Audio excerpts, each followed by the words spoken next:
What if everything you've been told about student engagement is actually making it harder? Today we're myth busting because somewhere between just make it fun and they don't care anymore. A lot of well meaning advice has turned into roadblocks.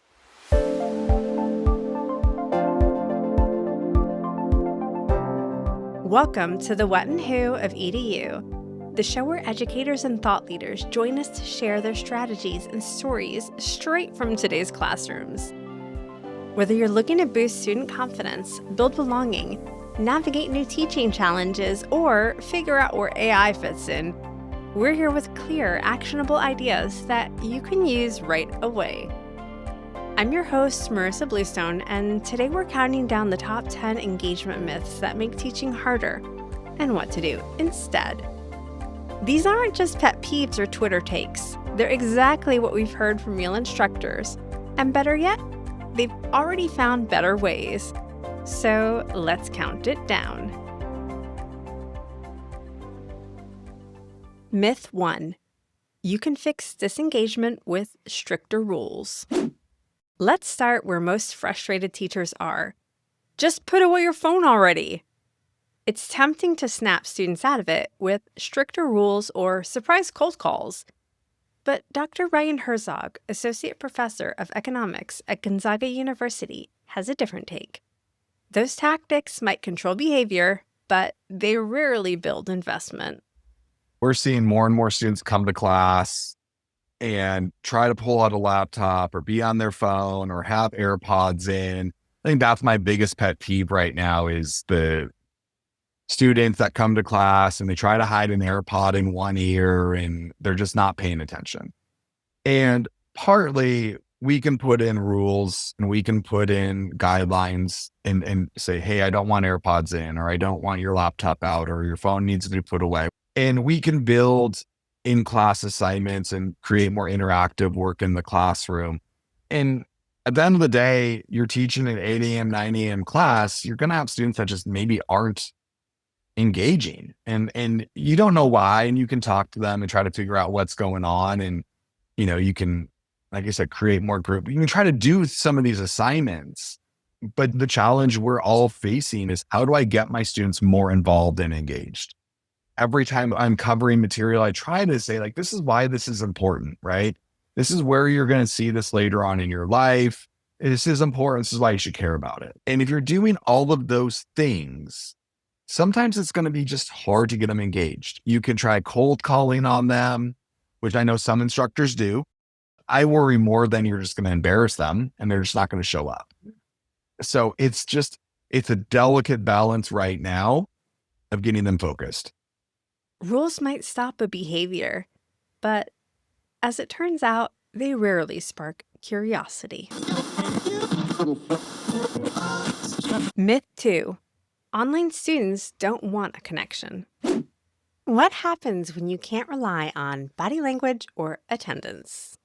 Once classes moved online, a lot of instructors quietly lowered their expectations for engagement. And even though Betsy Langness gets ghosted all the time, the psychology department head at Jefferson Community and Technical College does not accept that's just online learning as an answer. I get ghosted all the time. So in the asynchronous classroom, I think one of the main things that I learned when I revamped my course a couple years ago, you really have to make sure that you design the course to be very interactive and engaging, even though you're still making sure that they're learning the content. You have to really create that strong first impression. I do a welcome video. I have them do that Let's Connect video blog to build that sense of community. So hopefully, just like when we go to an exercise class and people are holding us accountable, hey, you got to make sure that you're coming to class, that they feel accountable to all these other students within the classroom, even though they may not see them ever.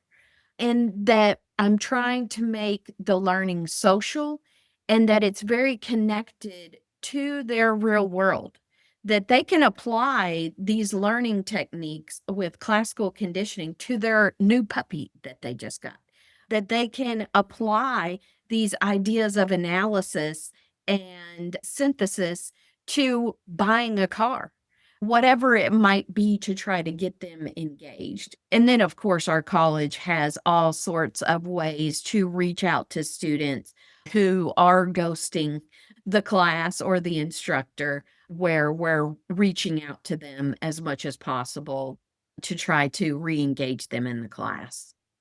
Betsy does more than hope students will re-engage. In fact, the college has a whole system in place to combat it. We have something called a no-show status. So that is like 2.5 weeks in to the semester. I have certain things that they have to have completed before that specific date for that no-show status. And if they haven't, then I go into this electronic system and I alert the advisors, the other student success staff, and then they reach out to the student about that, as well as I do. Also, if I put them down as a no-show, then it stops any financial aid. So that typically gets a student re-engaged. Engagement isn't about tracking students like lost packages. You need a system that notices silence and calls it by name. Myth 3. You can tell who's engaged just by looking. We've all done it. Scanning the room, reading faces, and guessing who's with us and who is lost. But Dr. Kristen Monroe knows that faces can lie, especially when students are overwhelmed or just trying to keep up. So now she uses iClicker questions mid-lecture to check comprehension and to pace herself. I'm from Jersey and I talk fast and I get excited about what I teach. I've had students tell me again and again, you talk too quickly, you go through content too quickly. And so I do use iClicker questions in my classes because it helps to pace myself. I don't always know whether the students are learning the content. I can't always look out and read students' faces. And so what's nice about the iClicker questions is essentially it helps me to read the room and know, do I need to slow down? Or, oh, look, everybody got the question right. Okay, we can move on from this. And because I use a half flip classroom method where half of the time is used for active learning, if we spend more time on the lecture and we're discussing the iClicker question results, that's actually fine because it's all about engaging the students and giving them the time with the material that they need. Engagement isn't always visible, but it is measurable. So build a system that helps the room to talk back. Myth 4. Engagement is about keeping the energy up. Now, when the room goes quiet, the temptation is to go bigger. More enthusiasm, more volume, and more you. But Dr. Jennifer Ripley-Stickle, teaching professor of biology at West Virginia University, knows that sometimes students don't need more energy, just a different channel. Monday mornings and Friday afternoons are my disengagement times. And it's always the way I make fun of my Monday, Wednesday, Friday classes because on Monday, everybody's quiet. On Friday, nobody's there or they're quiet. And on Wednesday, they're the chatty Cathys of the group. Everybody's talking. And so I tell my friends and my colleagues that I'm always working on my Oscar for best performance in a biology classroom. So it's a lot of acting and I've taught mitosis for 17 years, 3 times a semester. And every time I still act like it's fascinating. And it really isn't anymore, but my performance is showing that it's great and fascinating. If I see my students disengage, I'll just break into randomness of telling some relatable story or sharing a cool movie.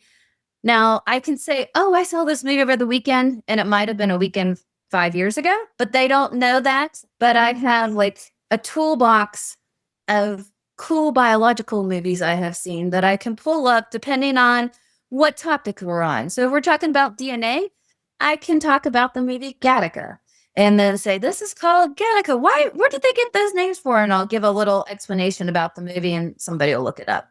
If I'm talking about the immune system, I'll talk about Outbreak and It was when Dr. McDreamy or whatever, before he was that on Grey's Anatomy, he was in this movie and it was about, so I'll pull up old movies that they can look at and watch and about topics and people they know. And then I'll be like, okay, well, that's my movie recommendation. Let's get back into this. So it kind of just gets them back in and gives us all a relatable little break in between. Some days your teaching is a TED Talk. Other days, it's a matinee with an empty front row. The goal isn't to perform harder. It's to help students drop back in. And sometimes the fastest way there is through Netflix. Myth 5. Every moment of disengagement needs an immediate fix. Movies don't work well in math class. And sometimes no amount of pivoting brings the room back. Dr. Daniel Look doesn't always pivot when the room goes quiet. Sometimes he sits with it. His decades of teaching math at St. Lawrence University has shown him that not every topic sparks excitement, and not every lull needs a rescue. There are some topics where I know that the majority of students are going to be disengaged from this topic because it's really hard to connect with them on this particular topic because it's difficult to see why it's important. And that happens a lot when you put something in a place in class and it's there's going to be an application coming later, but it's hard to explain it at the time. And so sometimes I just have to sit with it and okay, they are disinterested in this, disengaged. I will do my best to get them on board, but I'm not going to allow that to become the focus of the class. It's something that happens sometimes. I know that I drift off during meetings occasionally. That doesn't mean that the whole meeting wasn't beneficial. And so sometimes I just try to sit with it and ignore it. And ignoring it's also good because I don't want to call them out you look bored. What's going on? Why are you not interested in what I'm saying? Because that's then putting the onus on them to improve what I'm doing in some ways. And so if I see that happening and I see it widespread, and it's one of those ones where I'm kind of oh, this is surprising. I think this is an interesting topic. Usually students get it. Then I'll try to switch it up. Okay, let's do some group work on this. Just something to get them talking to each other, to get them engaged. Or just take a break. Everybody stand up, stretch, shake it off. There's something to break the monotony of whatever it is that they're going through, that they're struggling with. And if it's a longer term thing, I just think critically about it from semester to semester. That topic is hard. Is there anything I can do? I'm going to talk to people about trying to make this more interesting and engaging. Gamifying things is incredibly, it works. Even the best concerts have a slow song.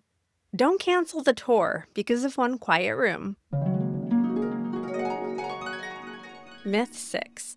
Good teaching means just powering through. Dan knows when to let a moment pass, but Adriana Bryant has a different read on those quiet rooms. The English instructor at Lone Star College Kingwood doesn't scrap the whole lecture. She tweaks it. A question here, a Padlet there. She doesn't wait for engagement to return. She creates space for it to re-enter. I think flexibility is the biggest thing here that helps with disengaged and uninterested. And I think this is where I shifted my approach to my classroom time. Oftentimes when I lectured full with just me talking for a full hour, I felt like that was happening more often. So, and there are still top days where that's what we have to do. I have all this information that I need for you guys, so we're going to do it.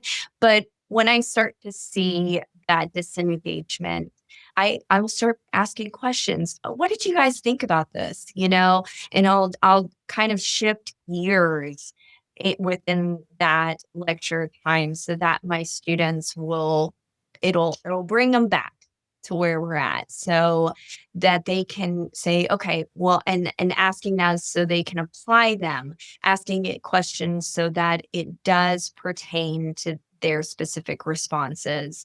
Sometimes I will do a check-in in the middle and I will have be a Menti or Padlet or some other tech tool that I'll have a little poll or comprehension check. And so that brings them in. And so we will usually have those conversations. ahead of time. So they're not foolproof. We do have students that sometimes it's hard to reel them back in, but I think that the flexibility of being aware of your students as you are giving your lecture or going through any of your topics, that having that awareness and saying, okay, how do I bring them back in? I think that that's the most important thing. Sometimes at the end of class, I'll pop in a little quizzes game over the topic that we've had, something to just change things up. In a world full of technology that is distracting, I think those kind of elements are needed for the type of audience that we have now. So you don't have to redesign the whole show. You just have to read the room and tinker a bit with the plan in real time. You know, for the humans right in front of you. Myth 7. If the content is good, students will connect. Sometimes disengagement isn't about boredom or pacing. It's about not feeling like the material has anything to do with you. Dr. Kendra Thomas at Hope College doesn't just teach human development. She helps students find themselves in it. Her mantras help students realize they're not the exception to the rule. They are the rule. One of the things that I've developed through the lifespan class is like a set of mantras to think about human development. And alongside Kathleen Berger, we developed these like into 5 catchy phrases like sensitivities vary, combinations differ, effects lag and cascade, context matters, as these little ways, and they're transferable. And I think some of my class moments that have been aha moments have been when we're talking about something new, like AI and child development or social media and adolescent development, things that people might argue about the data for, but there are some principles like sensitivities vary. It's going to have different effects at different ages, or it's going to have some people are more sensitive or vulnerable than others. And having these thinking strategies that can put personal examples into the mainstream. Because sometimes, and this is going to be topic specific, right, to people that are teaching psychology or human development, is students often frame themselves as an exception of like, oh, well, I learned this about people who have large families, but my experience was that, right? Or I know, research says social media is bad, but it's been really good for me because of this. They'll often think about themselves through this personal exceptionalism lens, which is something about their age group too, or their humanity. But by being able to frame, like, what is it about your story, your example, that's not an exception, that's actually part of the principle? And that can be useful for students from marginalized or minoritized backgrounds that maybe the research isn't showing their experience, but giving them a way in to say, like, actually, this is part of the typical human experience that we are reading about. And so having these mantras and class discussion, those have been some aha moments. This simple reframe with her short, sticky mantras like sensitivities vary or combinations differ creates what she calls recognition moments, when the research mirrors students' realities. Because engagement can sometimes look like seeing your own story in the syllabus. Myth 8. Start with the content and then make it relevant. Dr. Kendra Thomas showed us that who students are matters. Dr. Eric Chiang shows us where to begin. While most instructors start with slides, the professor of economics at the University of Nevada, Las Vegas starts with CNBC. Before his students see a single graph or policy term, they see real-world headlines about inflation, unemployment, or interest rates. The same topics they'll be learning about, just not dressed up in chapter titles. Economics lends itself naturally to being an interactive and engaging topic. For example, I start almost every macroeconomic class by showing the CNBC.com homepage. On any given day, several headlines deal with exactly the topics we'll be studying, such as inflation or unemployment, tax policy, interest rates, or national debt. I usually spend the first 10 or 15 minutes discussing a relevant headline with the class and gathering their opinions on the issue before even presenting the first content slide from the corresponding chapter. This way, students can share their initial thoughts about the topic before diving deeper into the details. For larger classes, I'll use Poll Everywhere for easier student engagement, such that everyone can participate anonymously. The poll results often serve as an excellent starting point for discussing economic issues. Think of relevance as the front door. If it's locked, no one's coming in, no matter how nice your living room is. Myth 9. Engagement happens at the front of the room. Dr. Eric Chiang showed us how to start with the world, not the slide. But Dr. Star Sinclair knows that engagement isn't just about what you teach. It's about where you stand. She walks the aisles, she scans screens, and she calls students by name. For her, attention doesn't come from control. It comes from presence.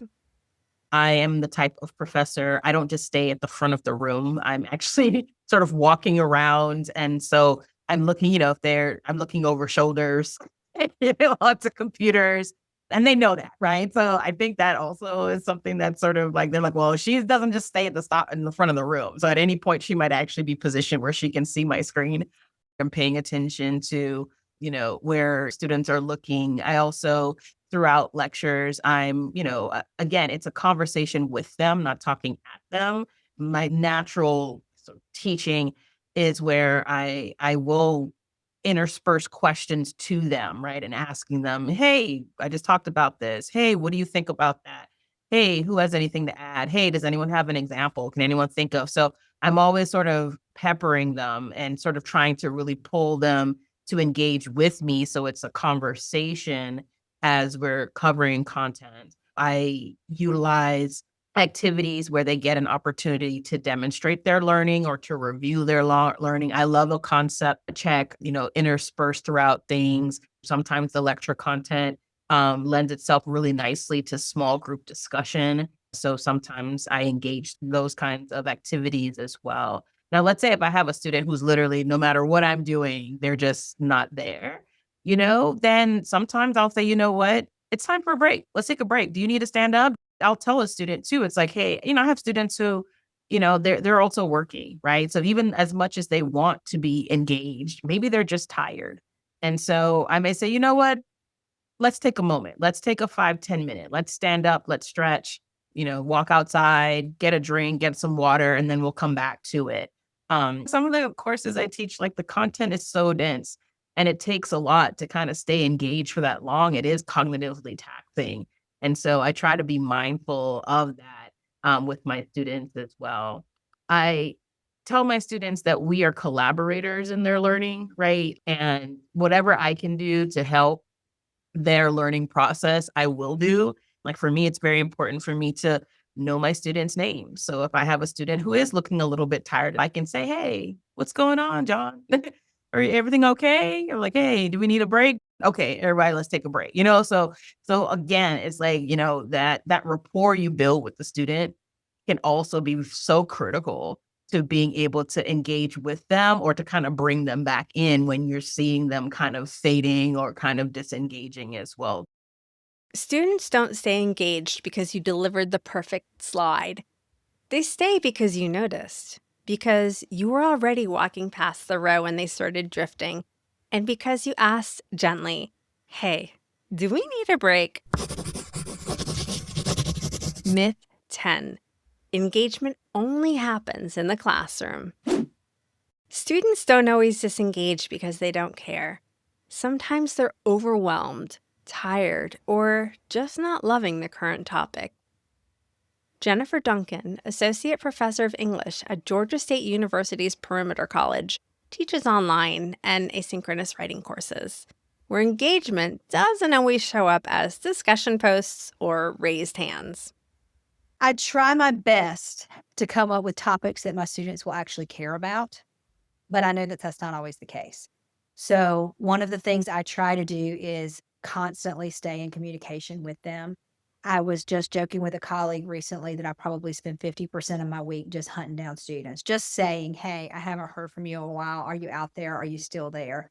And I know not everybody has the bandwidth to do that or the ability to do that. And I know that if you're teaching face to face, it's different if you were supposed to, you can't hunt these students down on campus necessarily.